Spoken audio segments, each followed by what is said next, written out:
గొప్ప పని జరిగేటప్పుడు గుర్తించరెవ్వరు. అది జరిగాక గుర్తించాల్సిన అవసరమూ లేదు.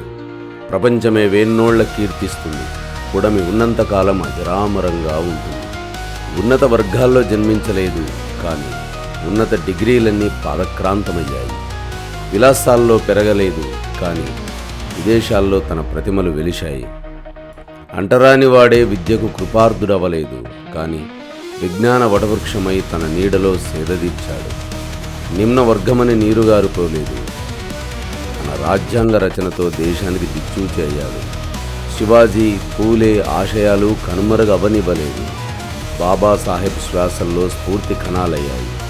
తన విజయం ఒక వర్గానికే సొంతమనలేదు.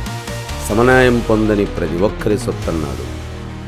గోడగొట్టిన బంతి మీదికే వచ్చినట్టు, అణగదొక్కితే ఆకాశగంగైనట్టు, ప్రశ్నను పాతాళంలో తొక్కితే సువిశాల ఆకాశమంత సమాధానమైనట్టు అలా ఎదగడం కొందరికే సాధ్యం.